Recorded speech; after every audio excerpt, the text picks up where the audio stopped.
Hello and welcome back, everyone, to the final installment of Managing Color webinar. My name is Max, and I am the resident colorist and trainer at Maxon, and I'm very pleased to be your host for today. And first of all, I would like to thank all of you for participating on the Managing Color webinar series and for taking the journey with us right from the very first sessions. And we've gone through the very basic of color management in session one. And then we took a look how to set up ACES in Cinema 4D through Redshift in session two.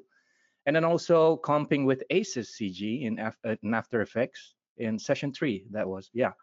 And last week, we were setting up ACES CC or ACES CCT in DaVinci Resolve for color grading as well.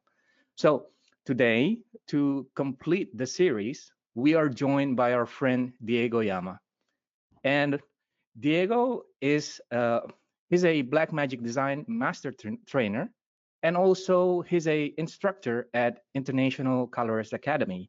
Check out his class in icolorist.com. And it's also happened that Diego is ISO brand ambassador as well. So that will wrap it up for today. And in today's sessions, we will learn from Diego about monitoring for color. What is this thing called reference monitor? Do I need one? And which one do I need to get?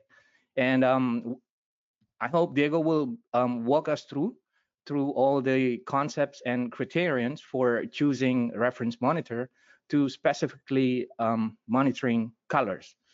And before we move on, like usual, I would like to point you out to our YouTube channel where you can watch all the recording of our webinar. So if you missed last sessions or you want to rewatch this particular one, you can simply visit YouTube and tap in Maxon Training Team. And all the webinars recording is uploaded there. And don't forget, if you haven't get your free t-shirt, get one. There's a code that you can use in the handout sections, and simply go to simply use the link and type in the password. I think for today's webinar, it's called Color ACES, and you can use that as a password to enter the website. And don't forget that the code is only valid for one order, and it's only valid for the Ask the Trainer t-shirts. And if you would like to be a Cinema 4D certified user or certified trainer, check out our certifications page at maxon.net/certifications. And finally, to see the upcoming event, check out our event page at maxon.net/events. And speaking of next event, Ellie is back with cool series of holiday themed webinar series. And this time, Ellie will be joined by Chad Perkins and Dustin Volkema to talk about combining digital photography with a 3D and also enhance it with Red Giant Suite. So if you've been looking around some resources to ramp up your photography game, I think you should not miss out this webinar. And also, very lastly, before I hand out the session to Diego, since we are in holiday season and it won't be complete without a party, right? And in December 4th, Maxon is sponsoring the Colorist Academy, Colorist Mixer Wrap Party. So it is an event that previously held in conjunctions to NAB and IBC, but this year it has been exclusively online event. So if you want to be in an event where you can casually meet up and chat with colorists around the world, this is it. Don't miss it out. So you can also win tons of prizes, and you can also win 1-year subscriptions to Red Giant Complete Suite. So I hope to see you there this weekend. Don't forget, note the date, and you can get the ticket at coloristmixer.com. So that was it from my side. Let us hand the session out to Diego for monitoring colors. Right, Diego. Let me set you as a presenter. All right, thank you. Hey, hello everyone. It's great to be back. It's great to be back. It's been a while. I think so, like I don't know, like 2 months, 3 months. since the course we did with Max. But I'm so happy. I'm so happy to be back. And yeah, today we're going to talk about monitors. And it's a topic that is, I mean, it's probably one of the most common questions when we are like entering, and also when we are in the color grading world. I mean, we are always thinking about it. Before starting, I mean, you guys were speaking about ACEs all of this month. Recently with Netflix, we released a series of color run trip from set to post using ACEs. So I don't know if Max, if you can post like the link. I love that video. I love that video, and probably all the knowledge that you have learned during these 3 weeks are going to be useful for that, to understand that tutorial. From all the tutorials we did with Netflix, that one is my favorite. I think it's like the best conclusion of that. I'll post the link in the chat soon. Yeah, and yeah, I mean, probably the first question about this is like, okay, can we monitor ACEs? No, we cannot. And there are not ACEs monitors and so on. So if you guys are thinking like, hey, can we see ACEs? Yeah, we can see it, but it's horrible. It's yellow. Actually, it's yellow. It's greener, so we cannot. So I mean, yeah, as Max said, I have been working with ISO for about 3 months, 4 months in the monitor part, but I like it. I mean, for the guys that know me, I'm not a seller. I'm not a. I mean, I'm just a user, a color grading guy. So based on that, this hour we are going to talk about, in some way, we will call it like, let me come here, like demystifying a color graded monitor.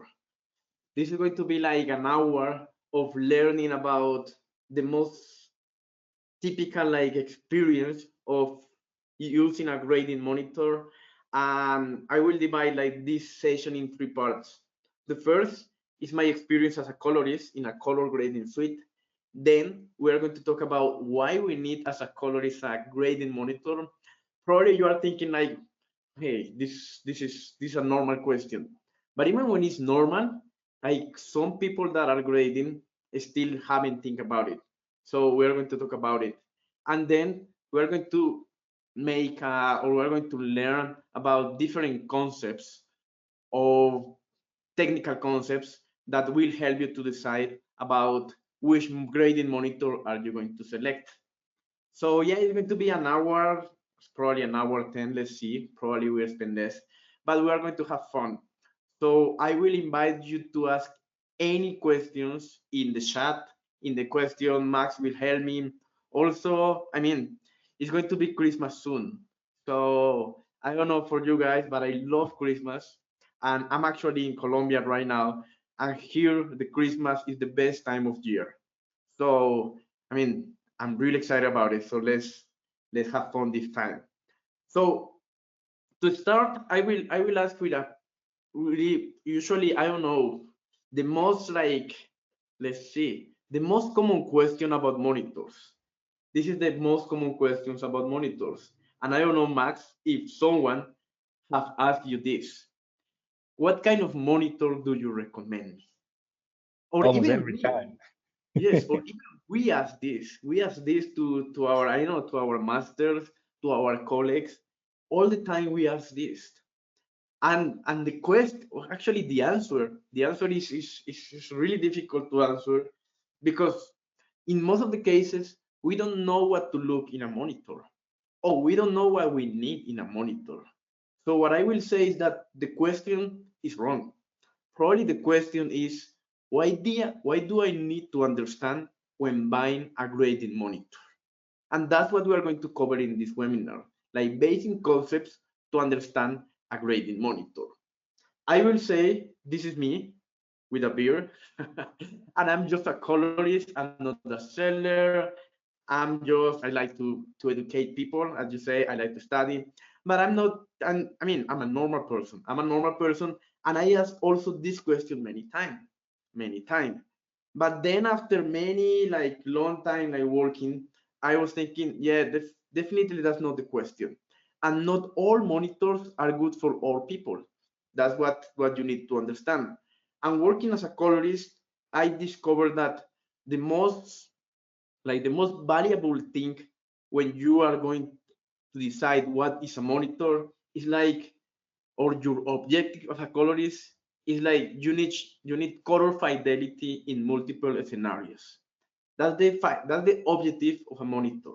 I mean, the monitor is going to be like your eye, so you need to have like fidelity of that monitor in that scenario. So we have that questions like, what kind of monitor do you recommend me? Also, the other question is, what do I need to understand when buying a grading monitor? I believe this one is the correct question, but there is also a common question, is this one. Which chip grading monitor do you recommend me? Have you heard this one, Max? I think I asked you this one, no? Yeah, this is like the most common question, and it's like, in some way when someone asks this, it's like, is there a cheap Ferrari? Because in some way, a grading monitor, we will look at it in the webinar. A grading monitor is expensive, so when you are looking for a cheap monitor, you have to compromise some things. It will not be like you have that you will find the best monitor like in the industry cheap. No, that will not be like true, or that will not be like real. So it's something like, I also ask this, I also ask this, but probably this one is not the correct question. So what do I learn? What have I learned during this time from the monitors or from different like grading monitors? So I have been grading for about, let's see, 11 years. I have used different kind of monitors. When I was working in a company, in a big company, I had the best monitors in the industry. They were like 30,000 grand. Then I became a freelance, and I was like looking about which monitor do I need it. I didn't have 30,000 grand. Probably I just had like three grand, and that's it. And then I was like discovering many things.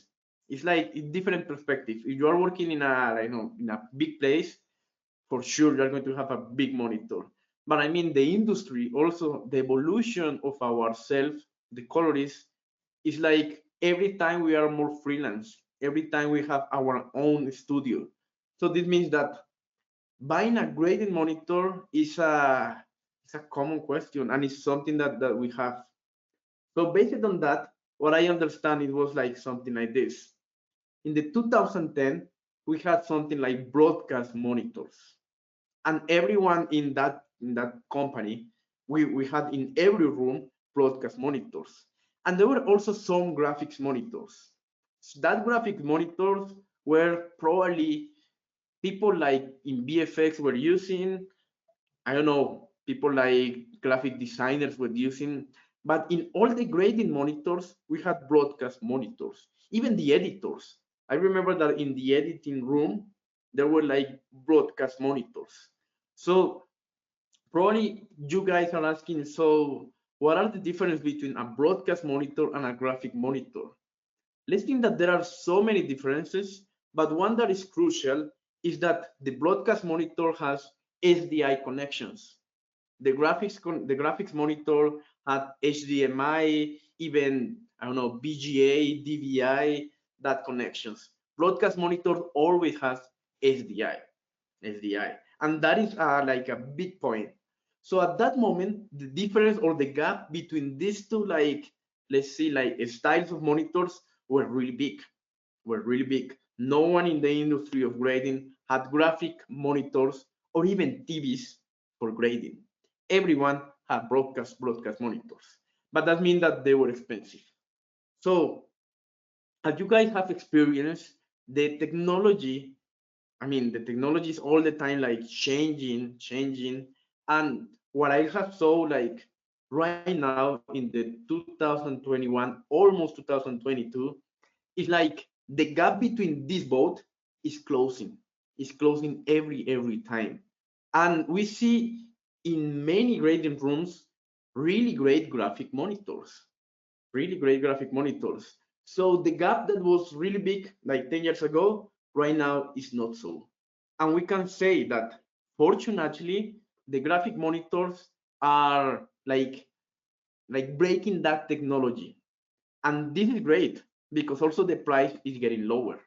It's getting lower. I remember that a broadcast monitor like 10 years ago, the first when I finished like working in a big company, then I start like a freelance, and I bought a Sony monitor, and it was $6,000, and I found it really cheap because it was a second-hand monitor.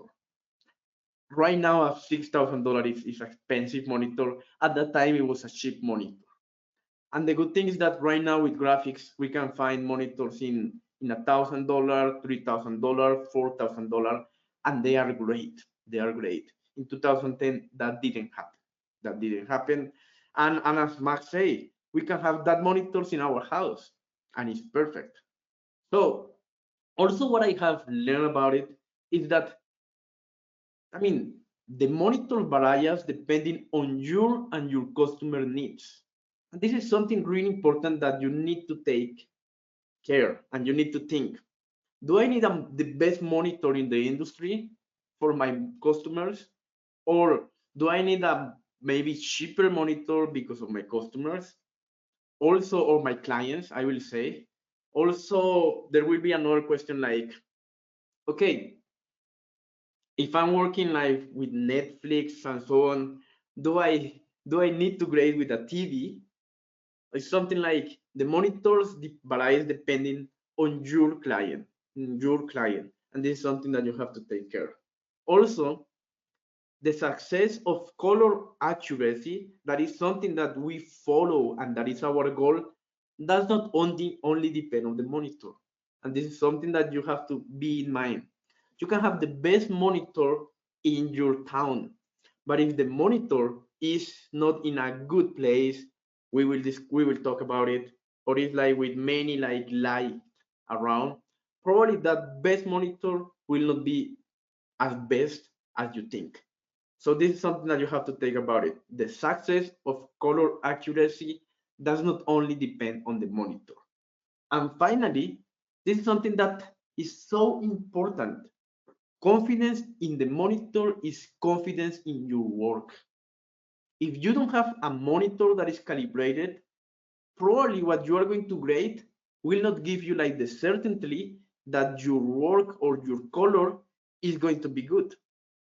And this is something that you have to take care about it. It's like at the end, the monitor is like the, let's see, like the brand, like your brand, because your confidence is over there. Every time you say to a client, or you will find a client will say to you, no, I don't trust, or no, this is like a common thing. Probably if you send something to a client and he review this in your cell phone or in another cell phone, the client will say, hey, and why it looks different? I like the way that it looks in my cell phone. So if your monitor is not calibrated, probably you will not have the confidence to say, no, my monitor is the one that we have to follow. So this is so important. This is really important. The monitor is confidence in your work. It's like your brand, like your brand. This is really like important for you to know. So based on that, let's think in a simple comparison. Let's think that we have, or I don't know how many of you guys are like working with audio, but with audio, it's like many of the, when we go to see like the people, like the sound engineers or the sound artists that are like making the final mixes. So many of them are not making their mixes with a Bose speaker or with a, let's think like with a Sony speaker. No, they never made their final mix with that kind of speakers. So what they do, they buy big audio monitors or expensive audio monitors, or even let's not think expensive, accuracy audio monitors to finish their grade. So based on that, what we have to learn from the audio people is like, no, they never made their final mix with a Bose or with a Apple speaker or with a headphone, with a AirPods. They never made the mix with that. they always try to make their mix with a really like accurate audio speaker. So if we talk the same in grading, let's think that we are colorists and we want to make our art. We have to think at the same. We are not going to grade in our computers. Why? Because these computers show the image really, really nice. And even their difference between this, I mean, let's think in a computer screen with another one is the way they show the image. Probably you guys, many of us love Apple, and we love Apple in some way because the colors look great in their screen. But what you have to think is that that only happens in your screen. That is not going to happen with, I know, with another screen. So based on what we learned from the audio engineers, we have to think the same in color grading.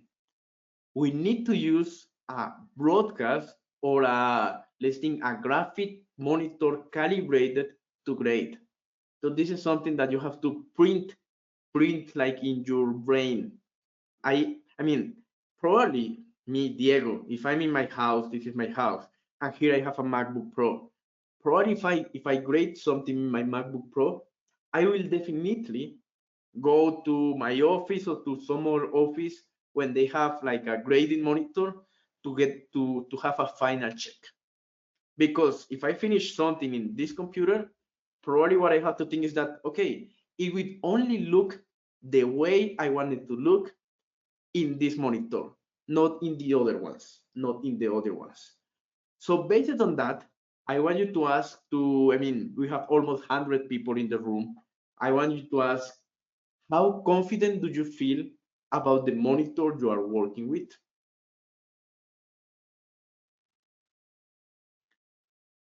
And this is something that you have to like think every time you are grading. Am I feel confident, or I don't know what to do? Or probably you guys can answer like, no, I'm not confident. I'm not confident. And I'm sure you have to be like, you have to say the truth to yourself. You have to say the truth to yourself. Probably, I mean, if I'm just grading in this MacBook Pro, I will not be confident. I will not be confident. When I'm in my grading room, over there, I will say, yes, I'm confident. I'm confident. So this is something that as a colorist, you need to know. You need to trust in your monitor. You need to trust in your monitor. At the end, the eye is going to look at the monitor. And if the image is good and if the monitor is like showing the colors as the way they need to be, that will make you to trust your work and also your client to trust what you are grading. So we can say that trust is like tranquility. I don't know if this is good in like in English, Max. Tranquility is good? It is. It is. Yeah. Okay. So I mean, in grading, probably you don't have to worry so much about, hey, if it's calibrated or no in your session. But before, you have to need to know, and you need to have everything prepared, that when you are grading, that the colors you are looking at are going to be the final colors, and everyone can trust in what you are looking at. This is really important. So when we're talking about tranquility, we need to work about confidence. Which monitor can give me confidence in my work? I will love to ask you this question. For example, last day I remember I have a TV here, a LG OLED, that we have many of that ones in my grading rooms, and I was like, here I have like a signal from here to that TV, and I was like, do I get the good, like the good image, or is something wrong that I'm doing? So you need to have confidence. You need to have confidence in your work, and that's the reason of the monitor. Probably we will say that is the one of the most important things when you are in a grading room. This is really, really, really important. So based on that, what is confidence in a monitor? Confidence in a monitor is that the image that you are grading is replicable or is the same in different screens. This is the ideal. This is the ideal, that what you are grading on this monitor will be the same in some different screens, in some different screens. But what we can found is that if you are grading in a consumer monitor, let's think an Apple monitor, that will not happen. That will not happen. I remember that one time I was teaching in a university, and we had like 20 iMacs.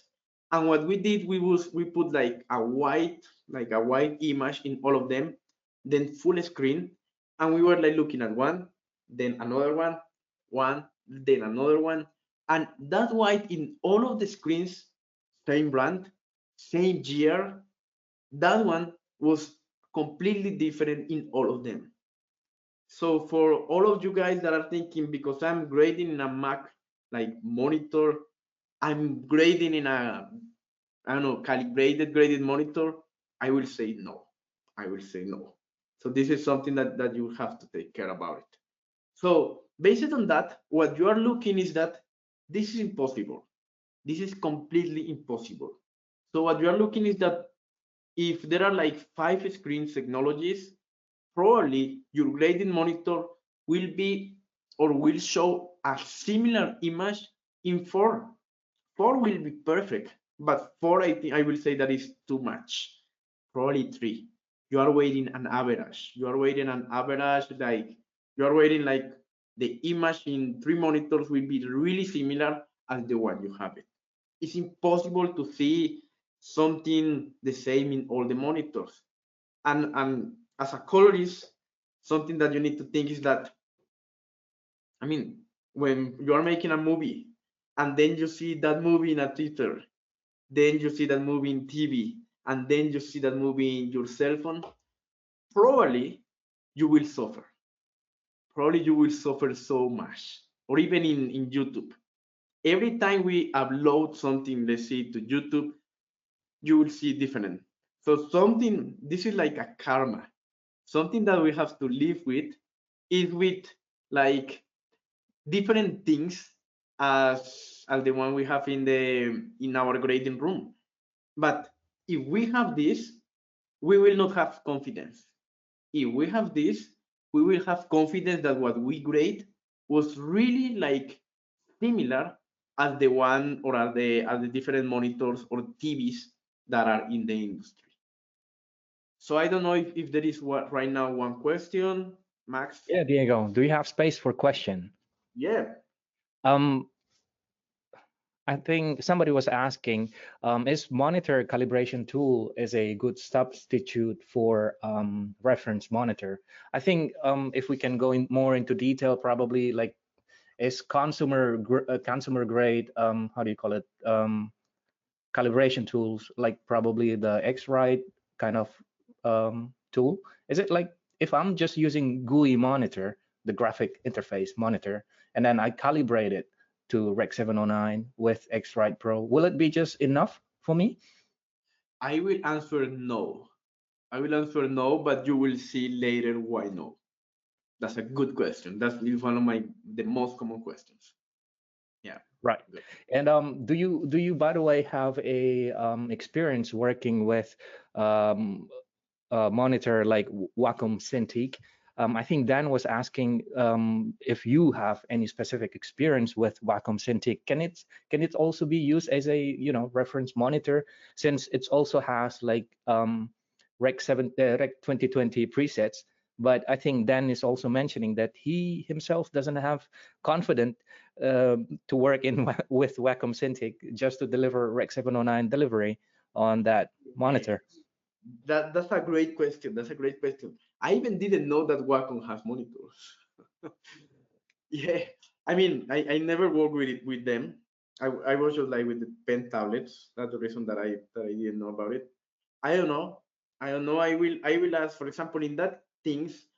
Probably one of the things that are like thinking the people is like, I have this monitor, it is working. I have this monitor, it is working.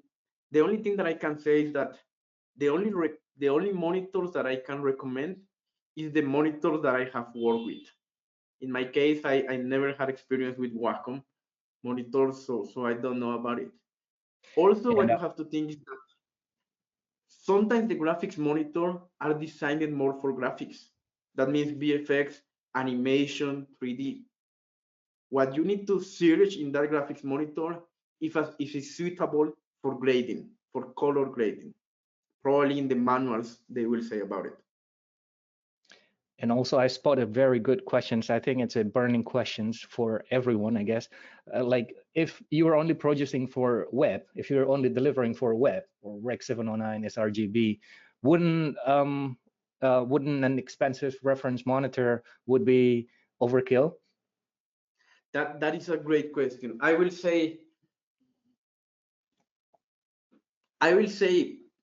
it's the same as here. Is what we look at it here.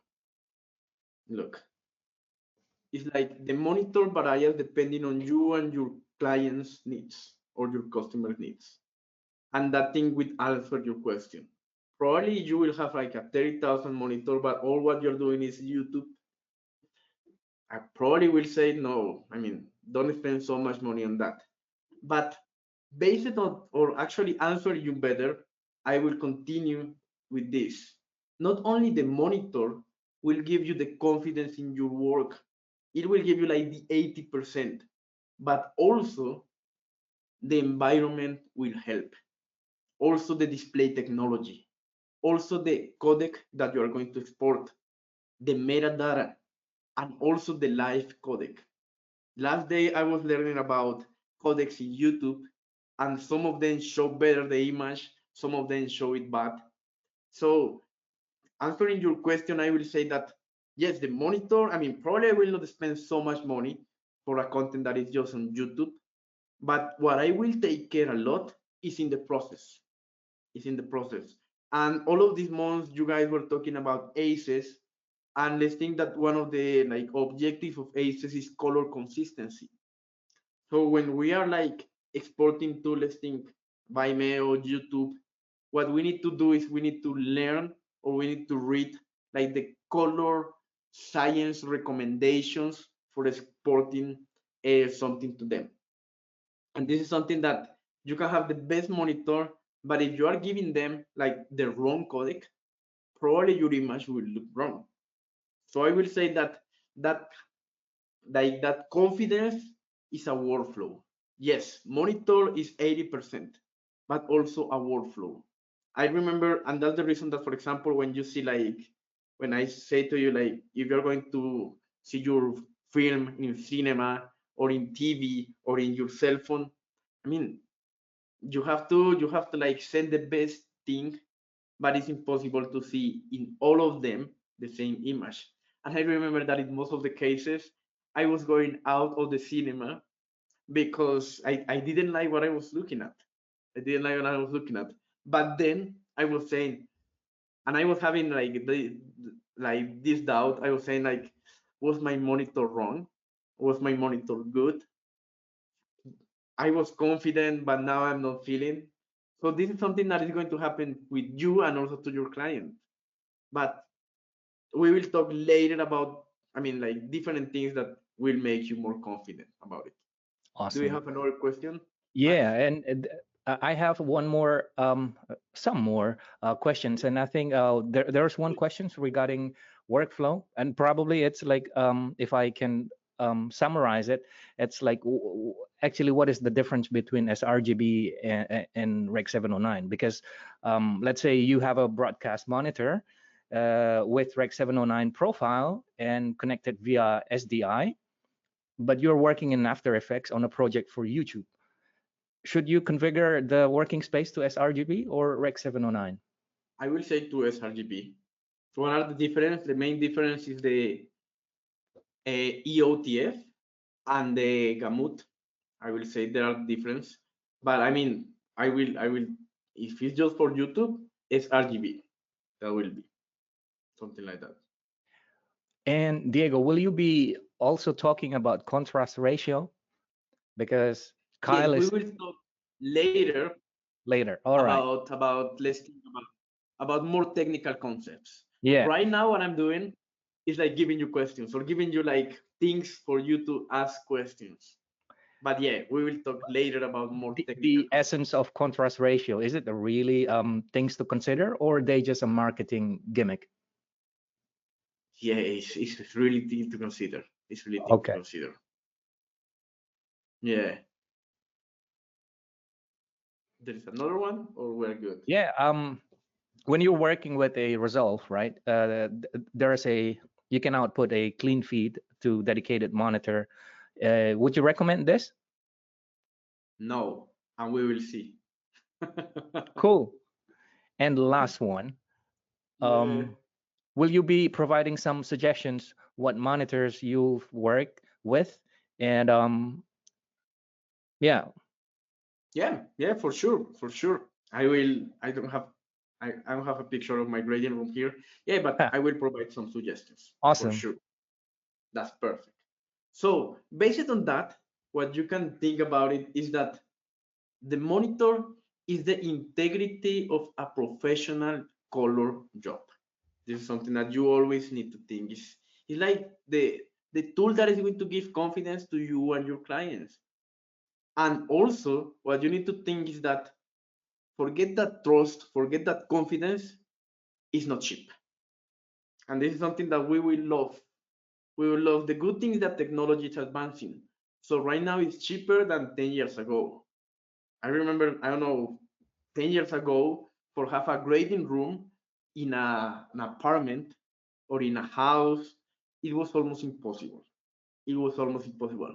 Today, we can say there are many good colorists that has a grading room in the room. This is really awesome. But also, you need to think that this is not cheap. This is not cheap. You need to invest in many things. So let's talk about different like things to consider or factors to consider. First, there is one that is, we can call it existential factor. Yeah. So is color grading your business? This is something that you need to think about it. If it's not your business, why are you going to spend so much money in a grading room if it's not your main business? Probably you have to spend a little bit more, a little bit less, and make something smaller. Also, what you need to think is that what kind of customers do I have? Are my customers or my nowadays customers the real that are paying me like every day? Did they deserve a expensive monitor, or are they paying for that? That's something that you have to think about it. Also, there is like another like thing that you think or you like comes to your mind when you are deciding to get a monitor is, I can pay now for something cheap, but in the future I will pay for a better one. I think this is something really common. This is something really common, and it's always happen when we're going to buy something. But probably what you need to think is that, okay, the problem is that I'm going to buy something cheap, and in 1 year I'm going to buy another that is going to be more expensive. What I'm doing is that I'm paying the double. So when I have this like this line in my brain, what I'm thinking is that, I mean, at the end I will pay more. So why we need to buy something cheap now? Also, cheap in some of the cases is expensive, and I think always happen with us this. With us this, cheap is expensive, but I can say that in 95% of the or 90% of the cases. In some of the cases, the rules breaks. Yeah. But I mean, with a monitor, or what we need to think is that, okay, it's cheap, but what are the contraries or what are the cons of that price? Yeah. Also, this is something really interesting that you need to think about it. Is how long will the monitor last? Is this monitor like going to work for 5 months, for a year, for 3 years, or for even more? This is something that in some way, the money that you put in that monitor will be depend of that. For example, I will say that after like working in that company, I became freelance and I spent like $6,000 in in a Sony monitor, and I will say that after 6 years, that monitor is still awesome. It's still awesome. probably if I spent at that time, like, I don't know, like $1,000, that monitor will not longer will be the same. That's something that you have to think about it. It's like when you get a car. If the car is expensive, probably will, I mean, probably that will be like your 10-year-old car. If it's not, probably that will be like 1 year, and then it's going to have many problems. Then another thing is the color of my monitor replicable on other monitors? This is something that we always think. And also, this is like the most crucial one, is how far I will go. And I'm going to make HDR for Netflix. Am I going to make, I don't know, SDR content for TikTok, for TV? So everyone has a business. Everyone has business, and every business is great. But we need to think about it in the case when we're going to buy a monitor. How far? For example, I will like tell you my personal experience. I don't have a grading monitor, HDR, like mastering grading monitor. That grading monitor usually are like 10 grand up, like 10. The best ones are like 30,000. And when I was like thinking about it, I was thinking, are my clients going to pay about it? And my first question was like, no. Then I was saying like, how far I will go? And I was thinking that, okay, to work with that famous OTTs, probably, yes, probably they will require a monitor. Yes, that kind of monitors. But it's not only the monitors. Definitely have to invest in more, in equipment, in storage. So that's something that you need to think about it. How far are you going to go? And based on that, that can help you in your decision. So that's like questions that probably when you are sleeping come to your mind, and probably when you are like, I don't know, like thinking about it, come to your mind. But also, I will say that there is something that we need to consider that is different from the monitor, and it's our visual perception.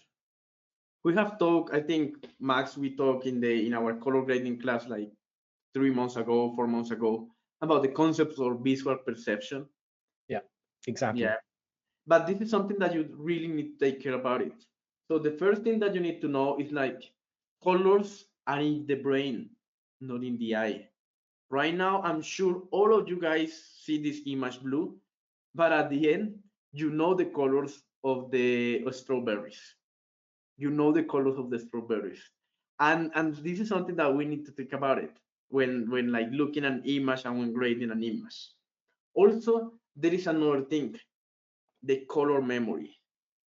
So what I want you is to spend like 1 minute looking at this image, 1 minute looking at this image, and then suddenly I will move to another set of images with just different colors. And what I want you to like ask to yourself is, which one was the one that Diego showed us before? Probably you are saying the one from the left, the one from the right. So we were looking at this one. So this is something that you need to take care, because the color memory is so short in our eyes or in our brain. So for example, when you have like two monitors in one grading room, it's almost impossible for them to look really similar, So one tip that says the people that are making like grading rooms is that if you have one monitor for you and one monitor to your client, like put one monitor next to you and the other one here. Because, and sit, for example, your client in front of that monitor. Because every time you move, even, or your client, you move from this screen to this one, it's like your color memory is going to refresh. So they will look different, but they will look less different than when you have both at the same time. So the color memory is something that you have to think about it. Also, what you have to think is about the eye adaptability. If you look at this image, for example, for about, I don't know, 1 minute or less, what you are going to, or what your eye is going to do, is going to try to balance the colors. It's going to try to find a white point, a black point, and it's going to adapt. So this is something like to take care about when you are like looking at a grading monitor, because your grading monitor, for example, right now, actually the TV of my brother is with a magenta. I don't know what happened with the screen, but it's like with a magenta like part in the screen. So when I looked the first time at that TV, I was like, it looks magenta. But then I see like I watched that TV like for about 5 minutes, and then it's normal for me. It's normal for me. So you need to. This is something that you need to take care, because if you don't know about it, probably the eye will like show you different things. Also, something that is really important is the environment. The environment. The place where you have your monitor is going to affect the colors that you're going to see. For example, in this case, we see two different colors, a blue one and a red one. They are with a different like surrounding color, and that's the reason that we see it different. But if we take the surrounding color out, probably what we're going to see is we see the same color. So what this means when we are like deciding on when we are grading is that the surrounding world we have will affect the way we see the colors. So this is actually the reason that in most of the cases, we have a neutral color behind our monitors. Yes. But also this is happening in, let's think, in, I don't know, in our houses.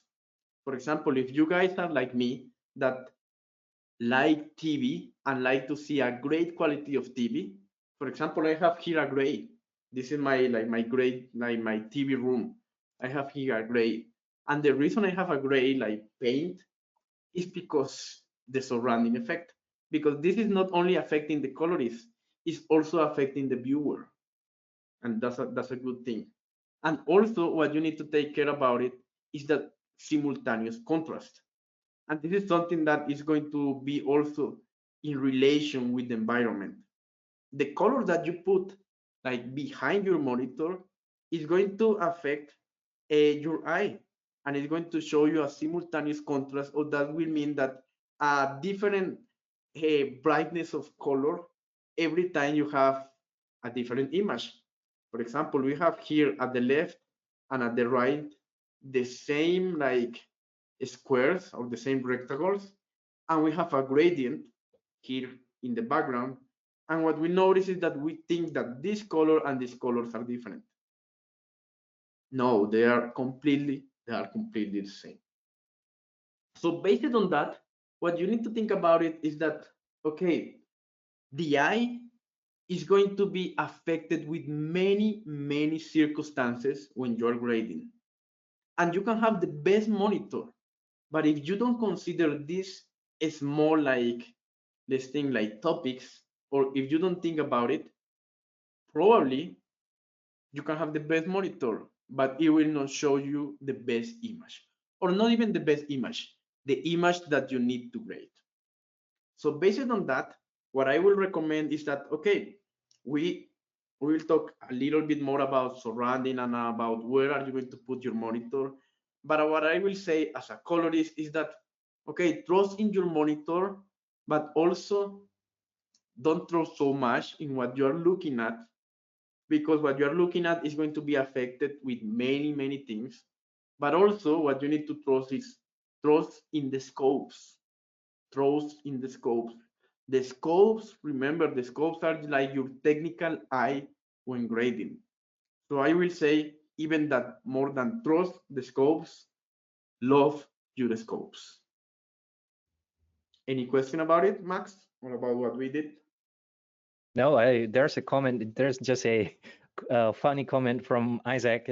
So it's probably be a bad idea to have RGB LED right behind the monitor. It is. It is. It is. I That's just say really that like a it looks cool when you're streaming, but for grading, no, no, no, no, no, no. It's a big no, no.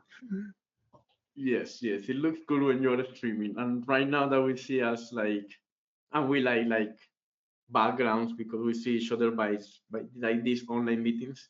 Yeah, Yeah. for sure. It's cool, but it's not like when you are there. Okay.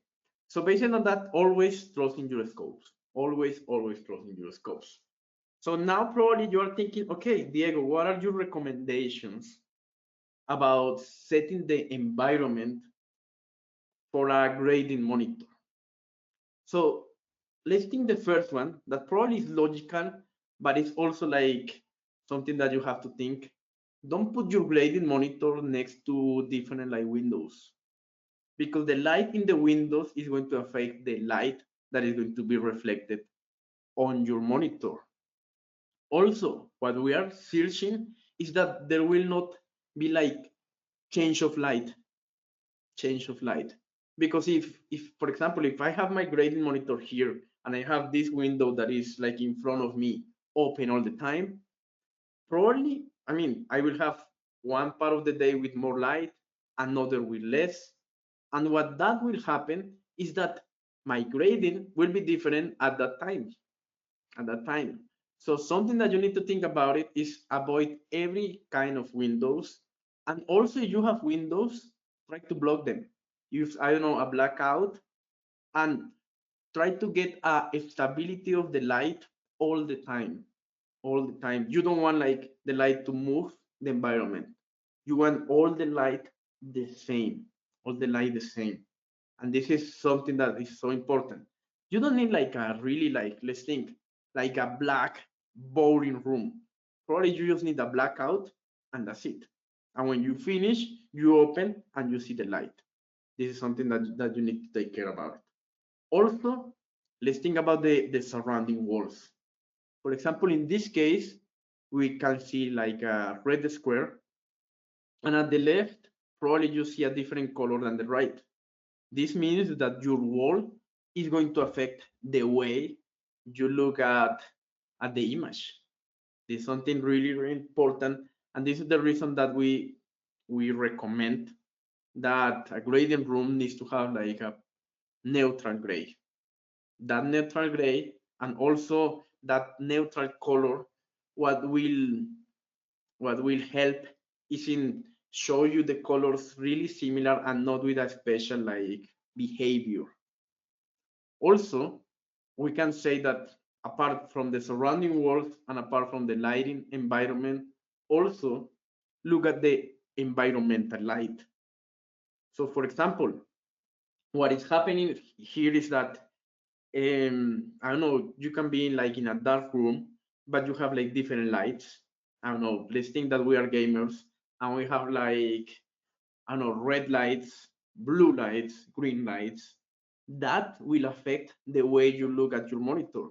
So I don't know, I will say it's better to don't have any light than to have like many disco lights because that will affect the image.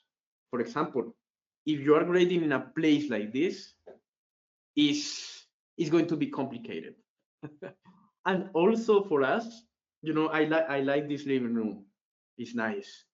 But as a colorist, if I see TV in this grading room, in this actually like living room, I will like, oh, I will suffer.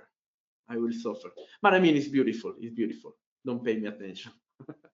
Okay, but don't grade in this living room, I will say.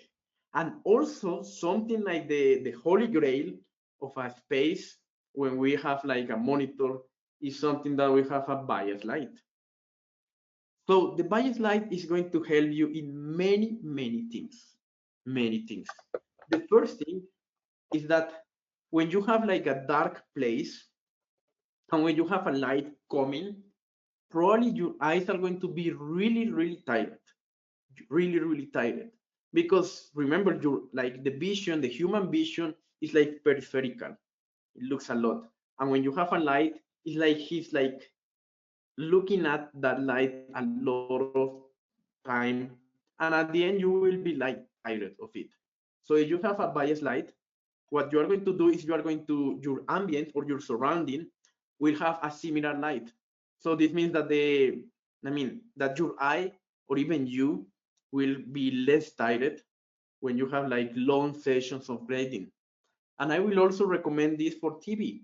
If you like to watch TV as me, get a bias light. Get a bias light. That is perfect. Also, the bias light will help you in contrast. So for example, if you don't have a bias light, and if you don't look at your scopes, the grading that you're going to do is going to be for that specific condition, So probably you will have less contrast, yes, because you see a lot of color, you see a lot of light. So the bias light will help you in the way that you're going to put contrast in your image. And lastly, but not probably there are many reasons, but lastly, is that don't put a red bias light. Don't put a green bias light or a purple.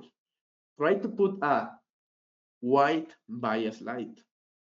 And right now, Max, I don't know if you can show us in the in the screen. Max has a bias light from a company that is called Media Light, and it's one of the best ones. It's one of the best ones. And the great thing is that they ship worldwide. So if you are, for example, like me, I'm in Colombia, so they ship it to here. So get a And good bias light. yeah, and they come with a very high color rendering index as well. I mean, normally if you buy LED in the market, you've probably ended up with 95 CRI, but this one has like 98, for example, Medialight MK2. Yeah, for sure. And also it's like, because the temperature of this light is 65K.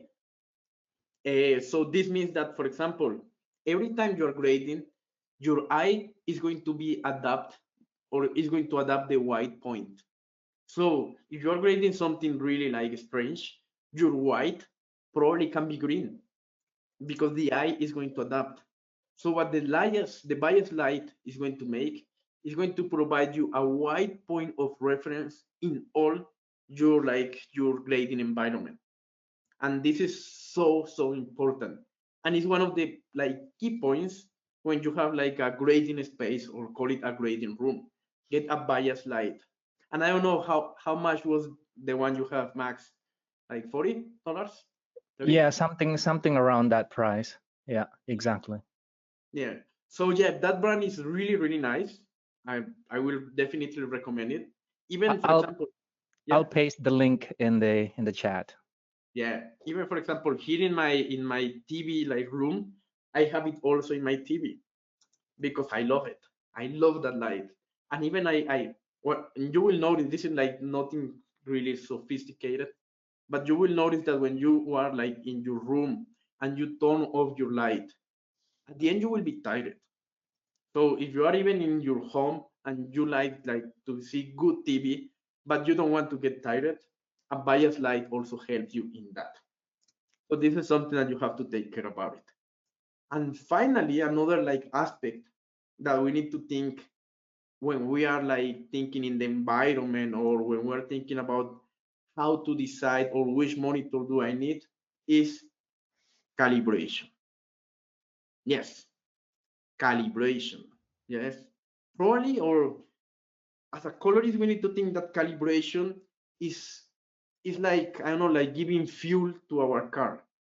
Yes, if you don't calibrate your computer, it can be the best computer in the best, sorry, calibrate your monitor.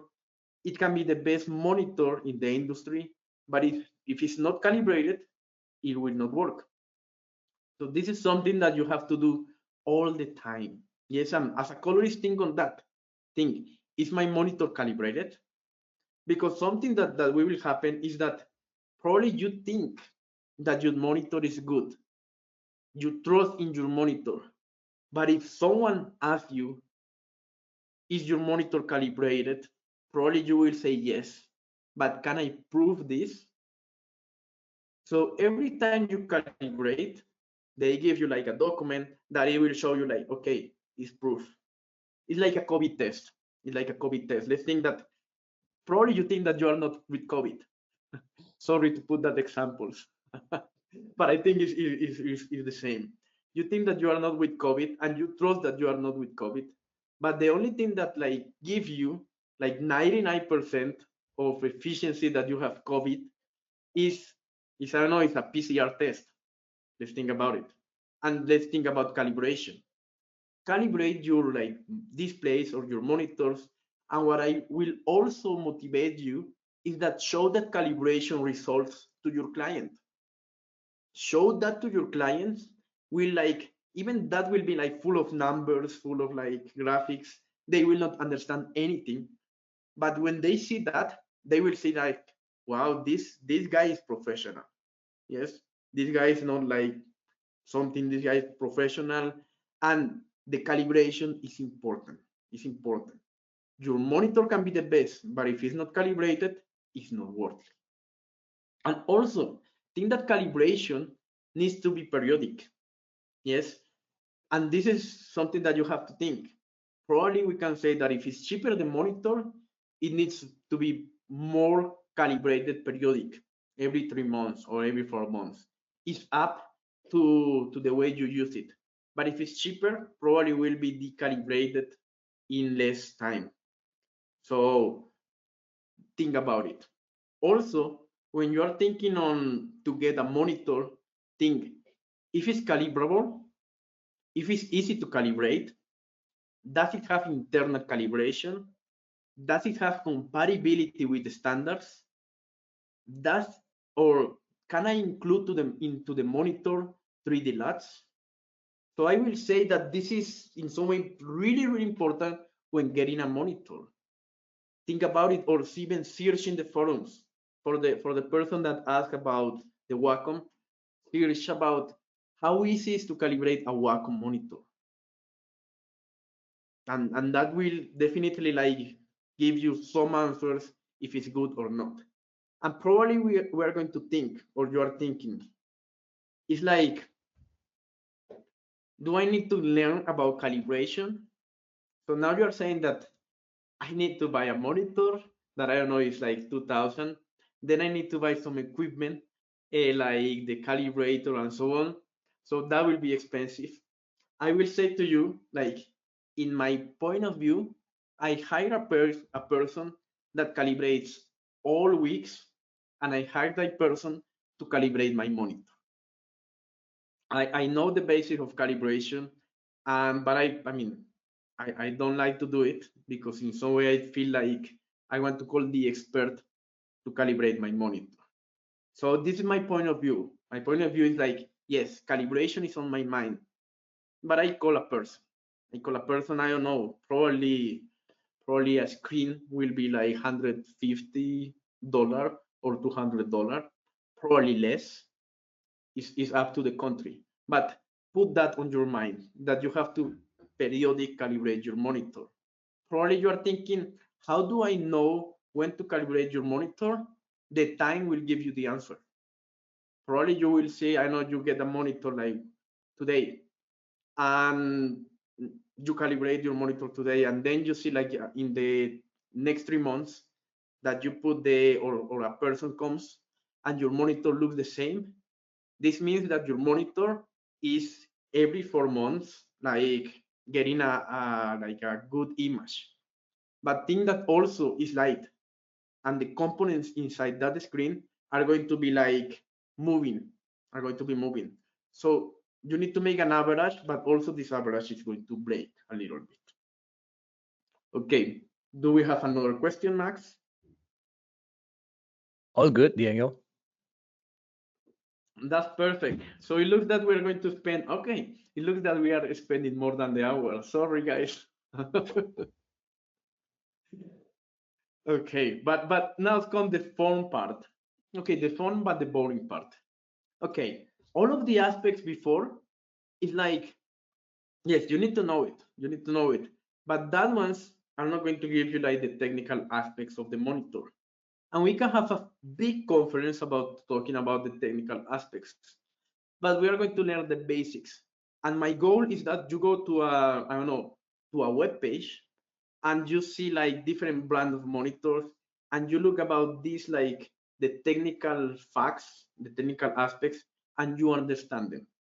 So based on that, what you need to consider when you get a monitor, first, the resolution, second, the size, then the connections, then the gamut, then the EOTF, then the bit depth, then the contrast ratio, then the display technology, the brightness, the viewing angle, the black level, the panel uniformity, and the durability. Wow, so many things, right? But I mean, probably you need to think about it, in all of them. And what I will do is like I will select like let's put the best one and the worst, the best five and the worst one. And I will give every time I'm looking for a monitor, I will look at, okay, in connections, it has two, but in Gamut have five. And then I will look at an average of all of the like things that you need to consider. So let's first talk about the basic one, size and resolution. Size and resolution. Do you need a 4K monitor, but your computer is not giving you 4K? That's a good question. Or do I need a HD? Is first is up to your computer. Then it's up to your place.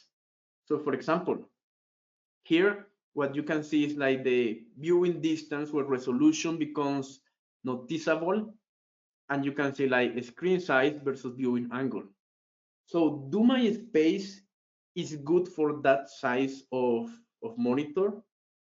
That's something that you need to take care about it. For example, I have here the LG OLED that we are using a lot in grading rooms, but I cannot imagine like having this OLED in this table in front of me. This is like a 55 inches TV, and in front of me will be like so much light. But the worst thing, it will be like my vision will not cover it all. So for look at that part, I will be like here, here. So it will be like looking at, I don't know, like going to cinema and sitting in the first seat in front of the screen. It's awful. And can you imagine working like 10 hours with a TV or with a monitor that you are all the time looking at this? So this is something that you need to think about getting like a size of your monitor, and also the resolution. I mean, right now I have a problem in my grading room, is that my computer is a bit old, so I cannot like view 4K in real time. Everything I need to grade is in HD. Yes, the good thing is that Resolve is like resolution independent, but most of the things are in HD, and I have a 4K monitor. So in some way, right now I have a bottleneck, and the bottleneck is my computer. So that's a factor that you need to think about it. So now let's think about the connections. Yes. So first, when you're getting a monitor, you need to have like uncompressed connections, unencrypt, and first high bandwidth. There are all type of connections. There are DisplayPort, HDMI, I think USB 3 also. There are some other, and this is something that you need to think about it. And the most common question that you guys already like say to me and ask in the chat is it recommendable to use video clean fit in DaVinci Resolve Studio? And I answer no. So let's imagine that something like this, and I answer no. And the question is no. So why? Why probably you're thinking like that? And this is something that you have to think. Many colorists or many like grading rooms or grading places that I visit are making the same mistake. And probably you're thinking, why? Why? The reason that you are not going to do this is because every time that you are doing this with a HDMI, let's think, it's like the different like aspects of the graphics card are going through the HDMI. And for example, if you have, I don't know, like a color space inside or something hide in your computer, that will be reflected in the monitor. So we don't want that. We want to bypass all the, let's think, all the cosmetics things that makes a good image. We don't want that for grading. We want the image without any perfumes, let's think. We don't want like beauty things in our monitors. So also for the question that was, is it, if I have this MacBook Pro and it's calibrated, is it recommendable to grade in this computer? No, no, because it will be the image from the UI, so it will not work. Also, it will not work. So for that kind of questions, no, never video clean feed. The reason we have video clean feed in Resolve is for editors. Is to see like a full like a screen image, yes, but it's not for grading. So how we bypass all of that cosmetics things from the video card or from the computer, and how, especially to see like an image without any things, we bypass them with different connections or with different listing like playback and capture, in this case, capture boxes. So these capture boxes, I have one, let me see. Okay, I don't know where I have it. So what these ones are doing is that they bypass all of those cosmetics things that the computer will like print or display in your image. So when you bypass this, what you are going to do is you are going to have a clean image. So for example, let's think that I have a iMac Pro. I'm going out using USB-C. Then I'm going to this 4K Teradek Mini. And from the Teradek Mini, I'm going to the monitor. That's the way you need to do. Right now here I have an expensive setup, but you can make this with a, even with a affordable setup. It can be an iMac. It can be a mini monitor card, and from the mini monitor HDMI to your monitor. And this is like something like you need to do it. Don't use video clean feed, please. Don't use video clean feed for grading. These grading cards, the mini monitor, are like 120 bucks. They are really, really cheap. They are really cheap. Do we have any questions about it? Yeah, Julius is asking, is an external GPU suitable for bypassing the UI? No. No, always use this one. And actually, that's the reason that in some way, let's think, in some way, Blackmagic sells this card. Yes. It's like we need these ones. We need this one to bypass all the things that are like giving the GPU. All good. Good, good, perfect. So that's something basics. That's really basic, but please put that also in your brain. Put that also in your brain. Also, another like factor to decide when buying a monitor is the Gamut that is going to display the monitor, and also the EOTF. Based on the Gamut, probably you will say that, I don't know, this monitor is suitable for HDR or for Rec 709 or for sRGB. And the electronic optic transfer function, or sometimes we call the gamma in the case of SDR, will show you if that monitor will be able to reproduce HDR or SDR. Remember, in talking about HDR, we have PQ or HLG, and talking about SDR, we have gamma. So this is like an important, really important factor to consider. If you guys, we were talking about ACEs all of the month, and if you guys think, can I reproduce ACEs? No. That's the reason that ACEs has an ODT.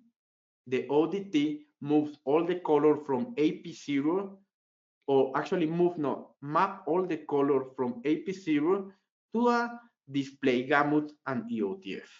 That's the reason of the ODT, because we cannot see ACEs.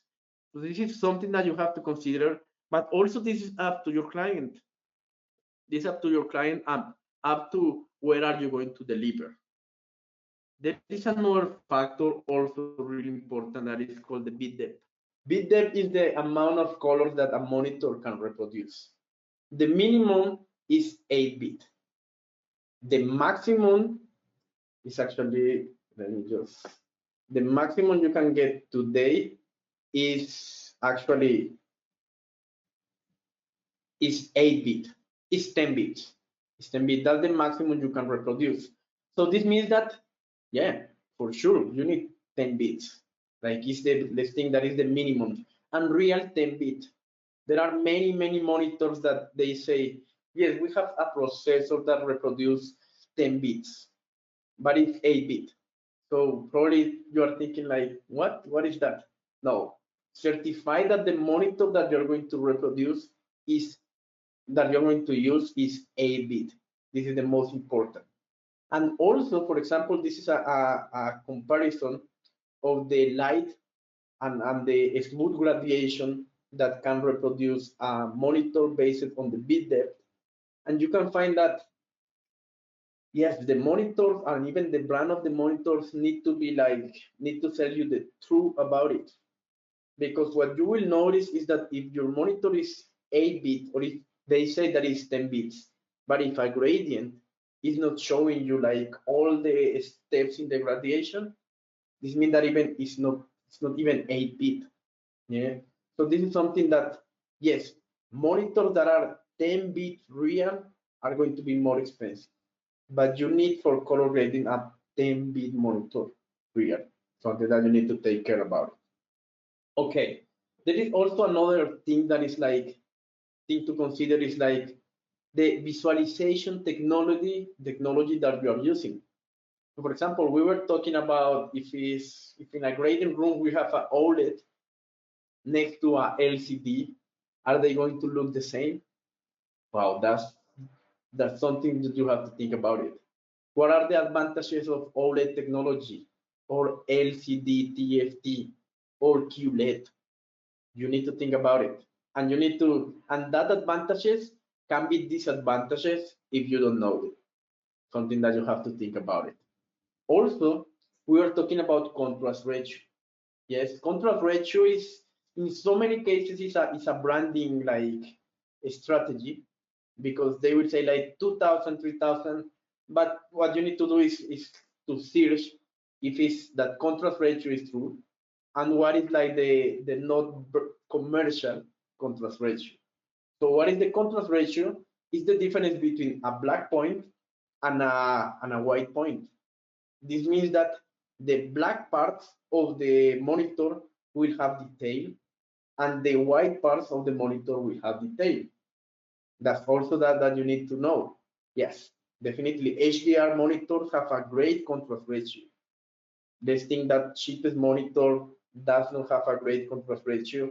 And how that will affect your grading? Because probably you will not see details. You need to see details in the blackest and in the whitest and in all the steps next to each other. So you need to have a big contrast ratio. That's something interesting. Also, think about the black level. Yes. Different kind of technologies, for example, LCD especially, have a black level that is really poor. So what this means that if you have a black level that is poor and you are not looking at the scopes, you will try always to find a black in your image. But that black will never be black because of your screen. If you don't look at the scopes, probably you will be like crushing all the time to get a real black. Yes. So for example, I have this monitor, the CG319X, and it's a LCD TFT technology, and the black level is impressive. It's really nice for a LCD monitor. Before I had an OLED monitor, and the black level was perfect. When I'm moving right now, already like 3 months ago, 4 months ago, I moved from the OLED to the LCD. The black was the thing that was like more difficult for me to adapt. But then I was like, okay, but as a colorist, I was always looking at the scopes, when trying to look that. Yes, and the black level is so important. It's so important. Also, the luminosity or the number of nits of your monitor. Let's think that when you are grading for SDR, you need to calibrate your monitor for 100 nits. Yes, no more. Because if it's 300 nits or 400 nits and you're grading SDR, probably your monitor will have a lot of light. And you are going to try to dim that light. But if you don't look at the scopes, then in a normal television, that will look so flat. So get a monitor that covers the kind of number of nits that you need. For example, if you are saying like, okay, I have a 400 nits monitor, but I want to do HDR. Can I do it? I will say yes for practice, but not for commercial use. Because what is going to happen is that for monitors that are going to be capable to reproduce 1000 nits, you are going to find things or details that you didn't saw when you have 350 or 400 nits. So at the end, it's like, yes, you can grade HDR, let's think with 300, but you're not going to see many things, or even you're not going to see like many beautiful things that you can take in advantage of your grading, something like that. And also something that I love and I really like in monitors is screen uniformity. Screen uniformity. So for example, here I have the OLED, and the OLED is, many people are using it on grading rooms. I also have it in my grading room for the client, and it's really nice. The color is beautiful, but one of the main problems with the OLED is that the screen uniformity. If I put, for example, a white in the screen or a checkerboard, I will see that the white looks different in all the parts. Yes, the screen uniformity is really poor. It's really poor. So search a monitor with a good screen uniformity, because if the screen uniformity is not good, probably the green that you are grading in, I don't know, in the top left is going to be different in the bottom right. So try to find a good uniformity in your monitors. For example, there are some monitors that have like systems that they look the screen uniformity of the monitor, and what they do is like they try to like to analyze, to understand it, and then like restart the pixels, or I don't know what is the technology behind it, but they like try to have all the time the same uniformity. Yes, this is a technology called DUE from ASO, and I love it. I love it because this is one of the main problems with monitors, that the colors or the white point look different in different part of the image. Something that you need to think about. And finally, because I'm taking your lunch time, the viewing angle, yes, or the visual angle. In most of the cases, I will say that you are the colorist. Put one person next to you, probably the director of photography. Don't put more. Don't put 3. Don't put 4.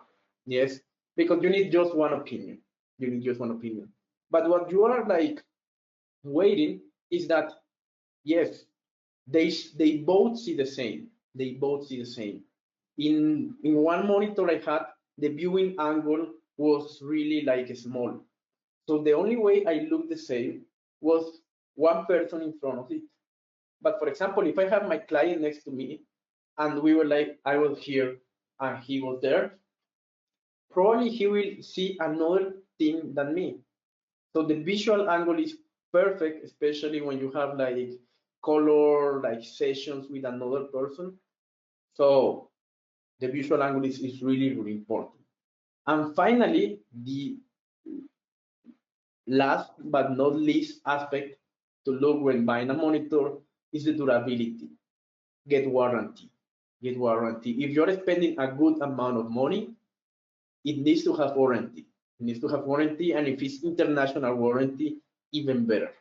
Even better. This is something that, I mean, when you are getting like a car or let's think of a expensive TV, yes, you need warranty. You need warranty, and also there are like some brands of monitor that calibrates your monitor from time to time. They say to you, okay, you please cover like the expenses of sending a monitor, but we will calibrate it for you. So yeah, do that, do that. And also there are like some other like services that includes the monitor that helps you. For example, in the ISO monitor I have, it has auto calibration, and I love the auto calibration. With that uniformity like technology, so what I did was like I programmed that every week the monitor is going to be calibrated. We are using it for about 10 hours every day. So Sunday, the monitor like open the calibration thing and start calibrating and give me a paper. Yes, this is something that I like. Yes, there are many more like options. Different monitors, for example, they have scopes. They have many things. They have many things. Yes, and also remember, this is something so important. Calibration, calibration. You need to calibrate your monitor from time to time. Okay, so based on that, to start closing is probably this is not the question. Which economical monitor do you recommend? The question is, which monitor do I need for my job? Or which monitor do I need for my, I don't know, for my color grading works? And that's the question. And finally, we can say that in this case, ISO have different monitors for every kind of task. They have monitors for VFX, for compositing, for shooting. They have monitors for color grading, and they have monitors for mastering HDR. So always think about it. For what is the main, and for example, when you guys say like, okay, I have, I know, BenQ, Asus, think about it or ask the users, what are the most like frequently used of that monitor? Is it in color grading or is it in VFX? And that will definitely like guide you in the way the monitor you want to buy. Any question? Wow. So far, so good, Diego. That was really spot on presentations. And Dan says, thank you very much for such a great presentations. Loving it. Yeah, Isaac, loving it as well. that's Right. perfect. Yeah, I will say that. I mean, check everything, check everything, check everything. In my case, I will look at the jobs I'm doing. I will look at all the technical specs, and then I will look at the consumers reviews. Yes, for me, warranty is one of the things that more important. Exactly. You don't want to buy something and then at some point it just break and you cannot, fix it and you have to pay more for that. And that's a bummer. So warranty. Yeah. So if I may, I will grab the presenter role from you, Diego. Perfect. Yeah. So there you go, everyone. So I hope you all enjoy the sessions from today's sessions. Hope it helps you to pick your next reference monitor. I certainly do have some, ideas now, more than before. And yeah, thank you, Diego, for walking us through all those criterions that we need to see when we are buying monitors. That's saving us a lot of time and money. And yeah, if you would like to rewatch the recording, you can go to our YouTube channel. It's called Maxon Training. And this video will be uploaded soon after we ended the sessions. And don't forget to get your t-shirts. The link is in the handout in the PDF link, in the PDF document in the handout sections. And if you wanted to learn more about Cinema 4D and you want to be the how do you call it, the certified user or certified trainer, you can go to our certifications page under maxon.net/certifications. And don't forget that next week Ellie will join us I mean, Ellie will be back, and she will be talking about combining photography and 3D rendering, and also compositing to create cool looking image. That's a nice hat, Diego. And if you're in the party mood, I hope to see you all in 2021 Rap Party and Colorist Mixer. So if you want to meet up and chat with a lot of colorists around the world, this is the place. So Diego will be there as well. I will be there. So I hope to see you all in the event. So with that said, I really thank you all for the extra time that you gave us today. And thank you for your patience, for staying. And yeah, it's been great. Thank you for the patience, and thank you for your intentions. And we'll see we'll see us again in future sessions. And yeah, with that said, and have a nice holiday seasons, and see you soon. Bye bye. Yeah. See you everyone in the mixer. Bye. Bye.